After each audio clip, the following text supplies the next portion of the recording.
പിതാവെ, കോട്ടയം അതിരൂപതയ്ക്ക് ഒരു സഹായമെത്രാൻ, അതുപോലെ തന്നെ നാനായ സഭയ്ക്ക് മൊത്തം അതൊരു സഹായമെത്രാനെ കൂടി ലഭിച്ചിരിക്കുകയാണ്. എങ്ങനെയാണ് പിതാവ് ഈ ഉത്തരവാദിത്തം നോക്കി കാണുന്നത്? കോട്ടയം അതിരൂപതയെ സംബന്ധിച്ചിടത്തോളം ഞങ്ങളുടെ ആളുകൾ ലോകത്തിൽ നാനാഭാഗങ്ങളിലായിട്ടുണ്ട്.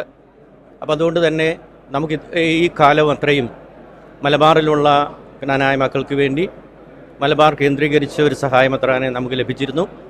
അതേ തുടർന്ന് സിറോ മലങ്കര വിഭാഗത്തിൽ ജ്ഞാനായക്കാരായിട്ടുള്ള ആ വിഭാഗത്തിന് വേണ്ടി ഞങ്ങൾ ഗീബറിയസ് മാർ എഫ്രേം പിതാവിനെ ലഭിച്ചിരുന്നു. അപ്പോൾ ലോകമെമ്പാടുമുള്ള ജ്ഞാനായ മക്കൾക്ക് കോട്ടയം അതിരൂപതയുടെ ഈ മെത്രാപ്പോലിത്തായുടെ കീഴിൽ അവിടുത്തെ അജപാലനപരമായ കാര്യങ്ങൾ ഏകോപിപ്പിക്കുന്നതിന് വേണ്ടിയുള്ള ഒരു സംവിധാനം ചിന്തിക്കുകയും അത് റോം അംഗീകരിച്ച് സിനഡിലൂടെ പുതിയൊരു സഹായമെത്രാനെ കോട്ടയം അതിരൂപതയ്ക്ക് ലഭിച്ചിരിക്കുകയാണ്. അത് സ്വാഭാവികമായിട്ട് ഞങ്ങളെ സംബന്ധിച്ചിടത്തോളം വളരെ സന്തോഷത്തിൻ്റെയും അതുപോലെ തന്നെ അംഗീകാരത്തിൻ്റെയും ഒരു നിമിഷമാണ്.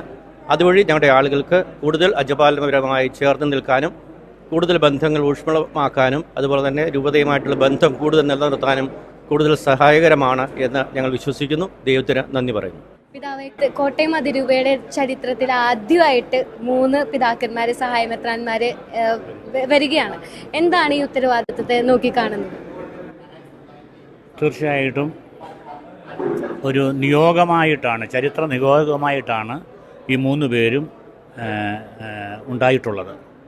എന്നെ സംബന്ധിച്ചിടത്തോളം കോട്ടയം രൂപതയിലെ മലങ്കര സമൂഹത്തിന് വേണ്ടിയിട്ടാണ് ഞാൻ മെത്രാൻ ആയിരിക്കുന്നത്. പ്രത്യേകമായിട്ട് കോട്ടയം രൂപതയുടെ തന്നെ ഓക്സിലറി ബിഷപ്പാണ്, എങ്കിലും മലങ്കര സമൂഹത്തിൻ്റെ മെത്രാനായിട്ടാണ് ഞാൻ ആയിരിക്കുന്നത്.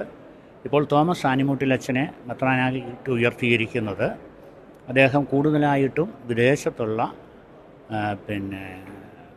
ജ്ഞാനായ സമുദായ അംഗങ്ങളുടെ ശുശ്രൂഷയിൽ കൂടുതൽ ശ്രദ്ധ ചെലുത്തുന്നതിനും കൂടിയാണ്.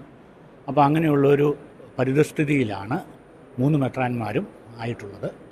ഇതിനു മുൻപ് തന്നെ പണ്ടാരശ്ശേരി പിതാവ് വർഷങ്ങൾക്ക് മുൻപ് തന്നെ ആയി.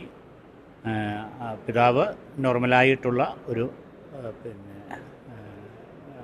സഹായമെത്രാനായിട്ട് ആയിരുന്നു ആയത് മുലക്കാട്ട് പിതാവിൻ്റെ സഹായമെത്രാനായിട്ട്. പിന്നീട് ഞങ്ങൾ 2 പേരും കൂടെ ഇങ്ങനെ ഒരു പ്രത്യേക ദൗത്യങ്ങൾക്കായിട്ട് നിയമിക്കപ്പെടുകയാണ്. അതുകൊണ്ടാണ് 3 പേരായത്. അതാണ് സംഭവം.